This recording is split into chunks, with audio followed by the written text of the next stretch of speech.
Joining me now is conservative commentator Elisha Krauss and a leading women's rights attorney, Gloria Allred. Welcome to you both. Good to see both of you. Gloria, let's start with you, as you have represented several of Harvey Weinstein's victims. Just to be clear for folks, there are multiple different cases against him. So just because of this mistrial, he's not getting out anytime soon, in part because of one of your clients, right? That's true. My client, Mimi Haley, testified in the first New York criminal trial. And in that trial, he was convicted of criminal sexual act in the first degree. In other words, criminal sexual act with force, and sentenced to 20 years.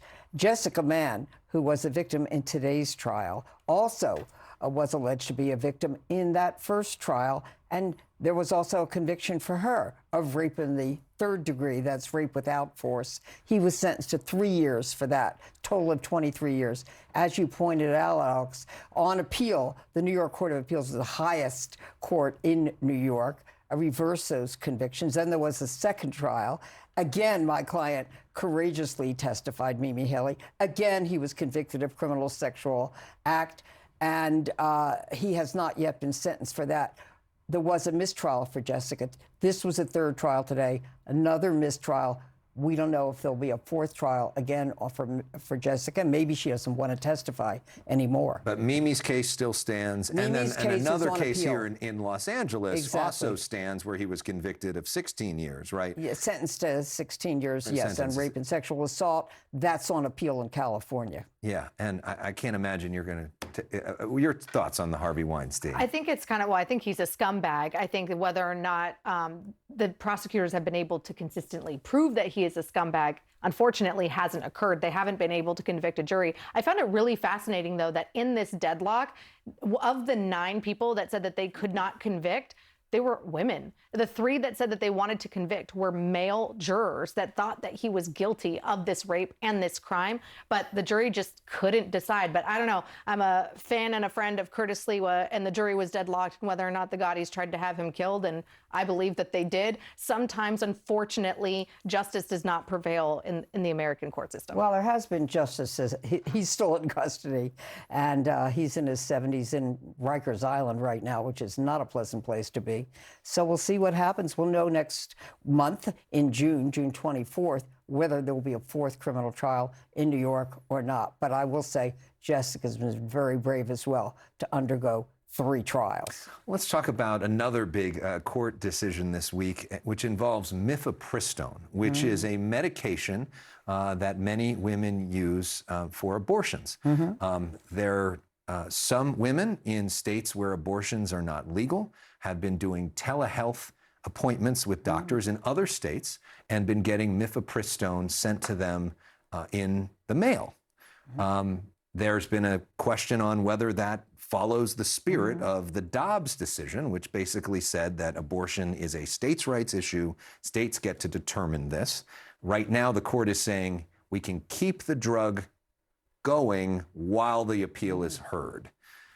Gloria, this is an issue you've been working on for decades. Yes. Your take on all of this? Well, it's important that the lower court decision with the Fifth Circuit decision, Court of Appeals, is stayed. In other words, women are, as you mentioned, still allowed in Louisiana and other states to use telehealth, to order by phone or speak to a physician online to order Mifepristone.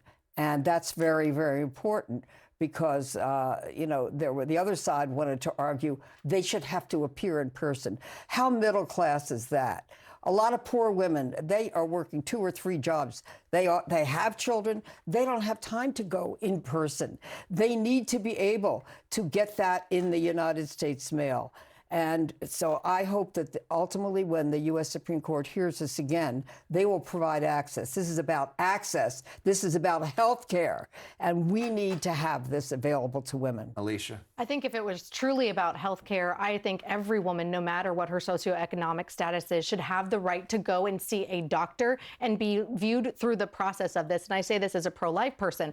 I actually think it's a huge stain on our society. And I wish that the Democrats would spend as much money and as much time as making better healthcare access and supporting women who choose to keep their babies throughout, I don't know, maybe child support from the moment of conception, maybe going after deadbeat dads, maybe providing better maternity care. The list can go on and on.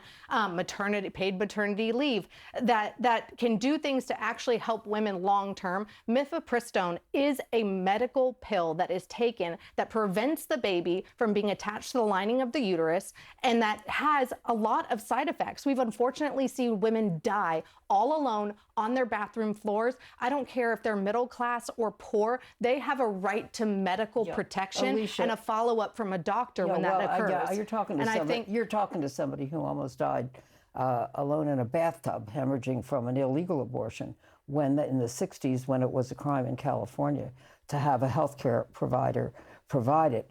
So we had to have back alley abortions. But most so look, states this now is don't about even require a doctor. what this they is don't really require about. You to be within I'm glad reach of a you hospital. stand for at least some women's rights. That's good. This is really about controlling women.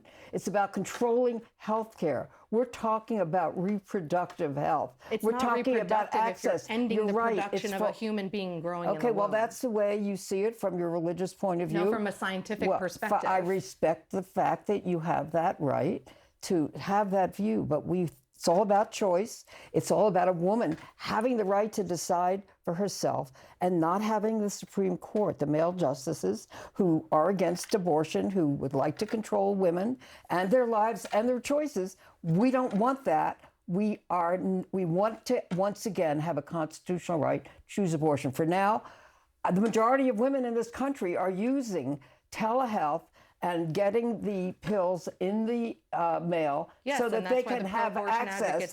They don't have time. They don't have the money. You know, we have to understand not everybody has the privileges we have. But is this a workaround, though, to basically go against the spirit of the Dobbs decision, which says that this is a states' rights issue? Just from a legal perspective, I mean, is this a way to get around that decision? Well, that's the way Justice Thomas and Justice Alito see it.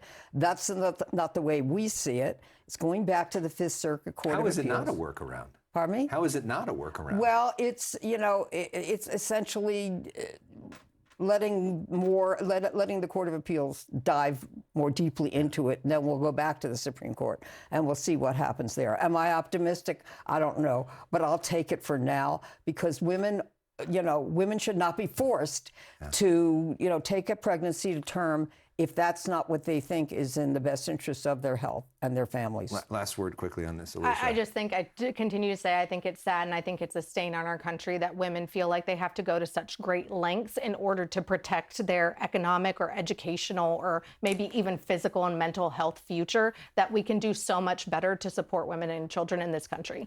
Obviously, this is such a serious and important debate. We also like to have fun here, especially going into the weekend. So we just want to end on something fun.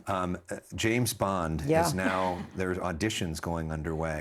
Elisha, who is your ideal pick for James Bond? Well, the man that we know can do so many jobs, Marco Rubio, guys. Oh, my God.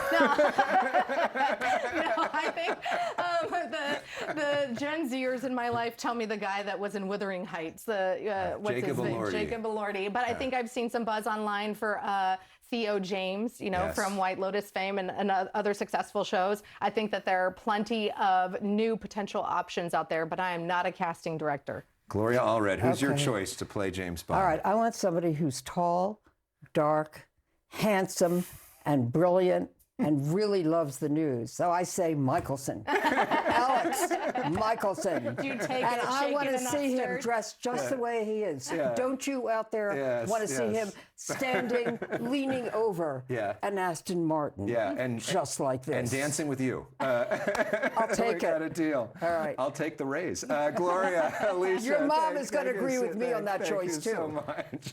Back with more news right after this.